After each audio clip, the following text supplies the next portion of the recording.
One of the nice things about N8N is that a lot of the tools are already available to you and you don't necessarily have to create another scenario. So you can see here, if I go into this tool here, this specific tool is actually calling a different workflow. And it feels a bit more like Make, where you have a separate scenario. And you have to do this when you examine the tools along the right-hand side and you just can't find the tool that you need. Whereas a lot of the tools are built in, so you don't actually have to build out a complete scenario. So in Make, every single one of your tools is a separate scenario, whereas in N8N, they already have a bunch of tools that can be integrated directly into a single scenario so that you don't have to have all of these separate workflows for each individual tool, which can become a pain. Now let's go ahead and just run this one time. Let's test this workflow. Let's jump back to the assistant and say, please create me an image of a man on a bike.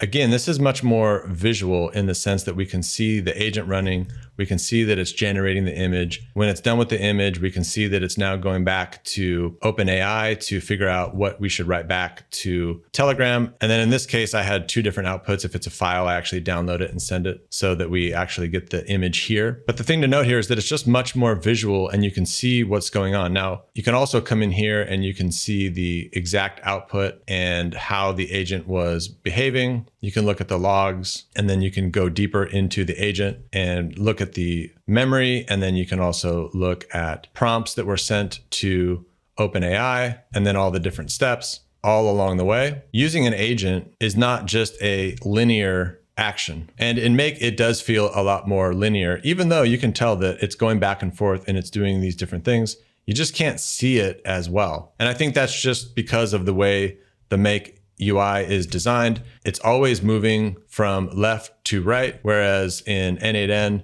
and generally it's moving this way, but automations can come down here and they can come back over here and then they can come down over here and then they can go over there and then you can actually have them loop back again. So the N8N interface in general is more flexible and more visual. So you're really able to see a lot better in terms of what the agent's doing. Sometimes in your automations, your agent's going to use multiple tools together to perform a single action. And if it's doing something in the wrong order and you have to go through your agent here and debug it this way through all of these different action steps and look through all this, this is a lot to look through. Whereas in N8N, just visually, you'd be able to identify the problem because you could see that it's going to this tool and then it goes to this one. And you know that it's supposed to go to this one first and then to that one. And then it's supposed to do this and then that, and then come over here and then go out. Just visually, without even debugging it, without going into the log, you would be able to see that.